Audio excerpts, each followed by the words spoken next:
Hello. So I'm just getting on here, just sharing an experience that I just had. Um, Today I didn't have any services, but I've been learning that God is telling me and showing me that just because I don't have a service or I'm not bringing in any monetary income, it doesn't mean that He's not providing for me value and that I'm not sowing seeds. And so today I went to the gym. I got up early. I went to the gym and I went to go take my daughter to school, and I did some paperwork for my father, trying to get his situation under control. And I did a workshop.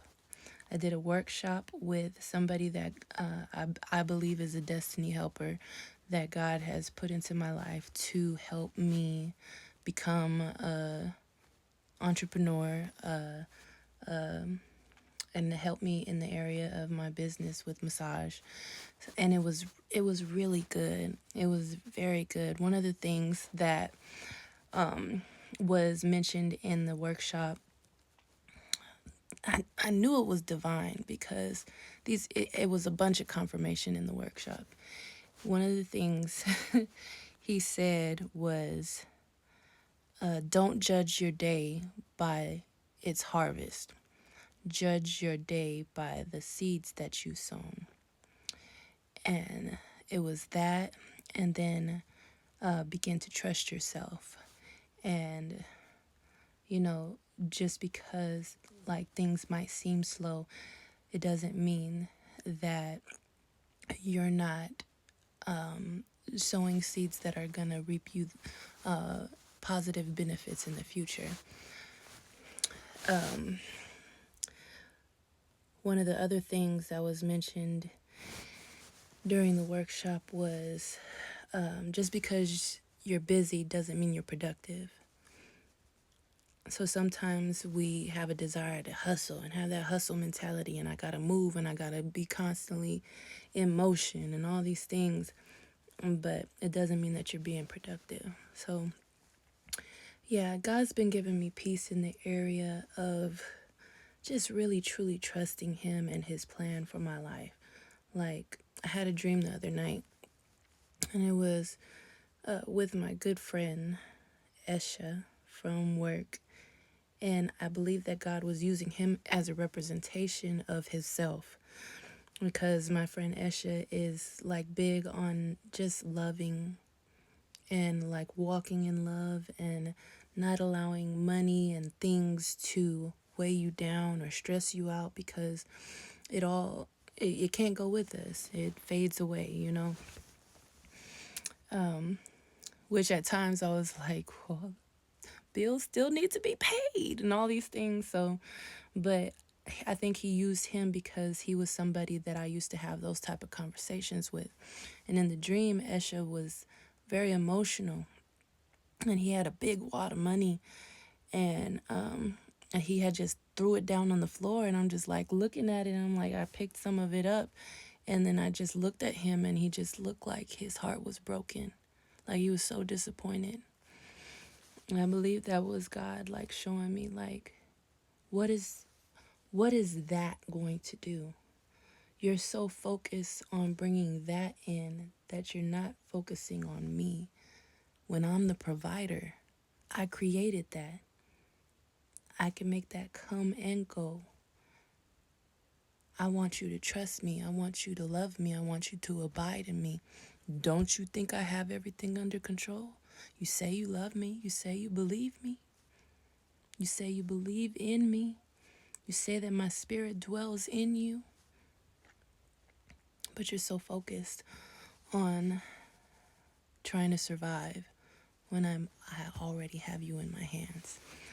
So, yeah. It comes and goes in waves, especially with, you walking by faith and you taking a big leap like this. I'm a single mother. I love my children dearly, and they're doing so My children are doing so good, and I'm so proud of them. And sometimes when they ask me for things, and it's nothing against them, because like a lot of times I think that they don't even want to ask me for anything, because they know, you know, they just don't want to be a bother or anything like that. But my son, he sent me this amp that he wants, and I know that he's just honing his skill, and he's just getting so good with his guitar and just in so many areas. I'm just so proud of him. And I just let him know, not at the moment, but prayerfully sooner than later. And that was trying to sit on me, not being able to just do it, to just be able to do that. So I was in the kitchen and I felt that heaviness on me, and I was like, it won't always be like this. The Lord will perfect that concerning me. Oh. And sooner or later, it'll turn in my favor. It's turning around for me. I just had to get it out. And I just felt led to come up in here in my closet, because I hadn't done that yet like 3 something in the morning, but like hadn't done it yet, like later on in the day. And I'm fasting, so it's something that's it's necessary, especially in this season of my life. But yeah, I came in my closet and I had been led to start reading Nehemiah, and I was in here, and I don't know if I can, yeah, okay. So I was in here and I was worshiping, snotting and stuff like that, and I blew kind of hard on accident, and this flipped over. And my cousin gave me this Bible in like 2005. So I could have highlighted that, or she could have highlighted that. I don't know. But I wouldn't be surprised if it was her. And I read down, and I started reading right down here. This is a part of Nehemiah's story when he was trying to restore and build the temple. And right here, and you guys got to bear with me with these names. And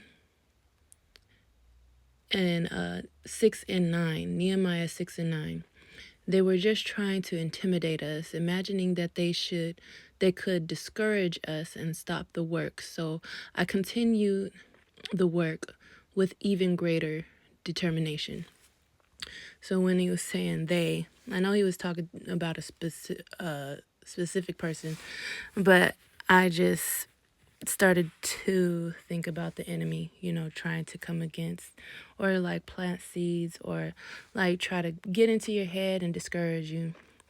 And so in 10, it says, later, I went to visit Shemaiah, son of Deliah, and grandson of Mehetabel.